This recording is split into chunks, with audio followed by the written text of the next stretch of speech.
Los casos más mediáticos lo son por la naturaleza del crimen, pero sobre todo porque los tuyos, los que te quieren, remueven cielo y tierra para encontrarte cuando estás desaparecido o para buscar justicia cuando ya no estás.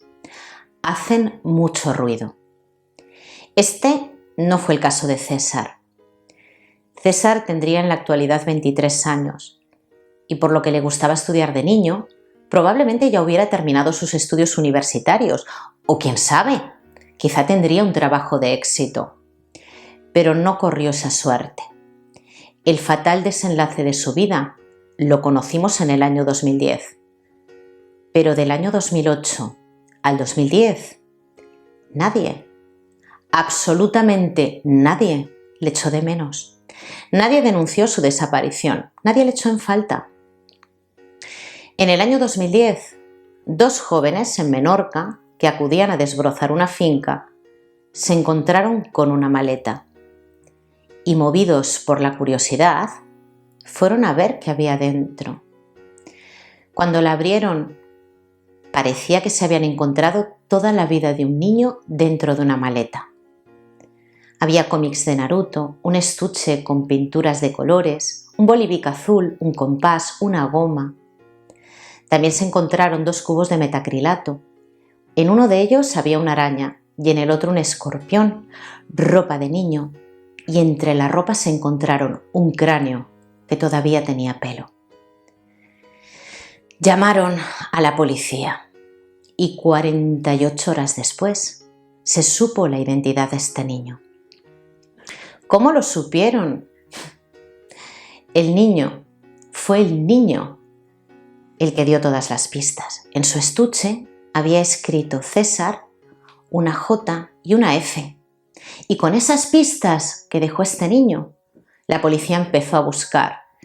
En las listas de desaparecidos no encontraron ningunas iniciales que se correspondieran con ese nombre, pero cuando acudieron al DNI se encontraron con un nombre: César Juanatey Fernández. ¿Quiénes eran sus padres? Y encontraron a Mónica Juanatey Fernández. Pero este niño, César, no había sido reconocido por su padre. Empezaron a tirar del hilo y vieron que Mónica Juanatey Fernández era de Noya, de aquí al lado. Y fueron a hablar con sus padres, con los abuelos de César, que dijeron que no sabían nada de su hija y que no querían saber nada de ella desde que se había ido a Menorca en el año 2007. Que su nieto fue después y que desde el 2008 solo habían sabido de su nieto por unas fotos que Mónica le enviaba a su prima, pero que no habían sabido nada más de su nieto. El padre no había reconocido al niño, aunque todo el mundo sabía quién era. Él tampoco lo echó en falta, tampoco le había criado. Entonces, claro, fueron directamente a llamar a la puerta a Mónica. Esta les abrió la puerta y el policía le preguntó a Mónica dónde estaba César. No os penséis que se puso nerviosa. Salió un poco hacia afuera, dándole la espalda a su novio.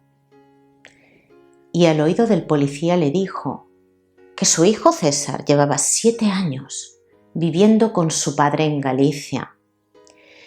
Ella salió esposada del domicilio y a comisaría también acudió su novio. El novio no sabía nada. El novio declaró que no sabía de la existencia de este hijo de Mónica, que sí que es cierto que Mónica tenía un sobrino que en el año 2008 les había ido a visitar y que había estado 10 días en casa. Y que ese niño a veces llamaba a Mónica mamá, pero ésta le corregía y le decía: yo no soy tu madre, yo soy tu tita. Y ella le decía a su novio que el niño se había criado con ella en casa de sus padres y que por eso tenía esa confianza. Un día, el novio de Mónica volvió de trabajar y ya no volvió a ver al niño. Esta le dijo que había vuelto a Galicia y nunca volvió a hablar de él. Mónica había conocido a su pareja por internet. Nunca le había dicho que tenía un hijo. Mónica estaba viviendo con una persona que había hecho de padre del niño y cuando conoció a este hombre lo dejó todo. Dejó absolutamente todo, dejó también a su hijo con sus padres en Galicia y se fue a Menorca. Los padres, los abuelos de César, le dijeron que se tenía que hacer cargo de su hijo, que era su responsabilidad como madre. Y entonces le hicieron la maleta al niño. Un niño de 9 años que cogió un avión solo, con toda su vida, con todas sus cositas en una maleta. Y 10 días pasó con su madre. Y 10 días que terminaron con él dentro de una maleta. Esta mujer sin alma, esta mujer que no es de los nuestros, lo asfixió en la bañera. Y cuando terminó con su vida, recogió todos los juguetes, toda su ropa. No dejó absolutamente nada. Metió a su hijo en la maleta y lo abandonó. Volvió a su casa y siguió como si nada. Al día siguiente le mandó un mensaje a su prima diciendo que el niño estaba muy contento en Menorca, que le buscaría un colegio y de vez en cuando mandaba fotos de aquellas fotos que le había tomado su hijo durante esos 10 días. Y nunca dijo nada, siguió con su vida. Cuando la detuvieron, al principio dijo que sin querer el niño se había ahogado en la bañera y que ella había ido a fregar los platos y que cuando subió se asustó tanto que decidió meterlo en una maleta y abandonarlo. Después volvió a confesar otra cosa diferente. Reconoció que lo había matado, pero el día del juicio dijo que esa confesión había sido impulsada por la presión de la policía, que no era cierto, que el niño se había ahogado y que ella no sabía qué hacer y que por eso lo había metido en la maleta con todas sus cosas. Esta mujer fue condenada a 20 años de prisión, ha cumplido 12, le quedan 8 años para salir a la calle. Ha cumplido la pena del Código Penal, pero ¿ha cumplido la pena con la sociedad? ¿Se puede reinsertar una persona que no tiene alma? ¿Se puede reinsertar una persona que sigue su vida como si nada, que engaña a la persona con la que vive, que no dice nada? Y que además, después de ocurrir todo esto, un día el novio de Mónica recibe una llamada de una persona que se identifica como el novio de Mónica. Y él le dice, el novio de Mónica era yo hasta hace bien poco. No, ella ya estaba preparando de nuevo otra vida. Este último se casó con ella, aun sabiendo lo que había hecho.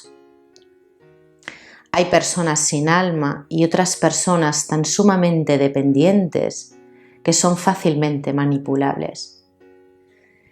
Yo nunca he sido favorable a la cadena perpetua, pero cada vez que me encuentro de frente con asuntos de este tipo, que veo que se escapan tanto de mis esquemas mentales de pensamiento, dejo de creer en la reinserción y dejo de considerar a ese sujeto, a esta mujer en este caso, como una igual.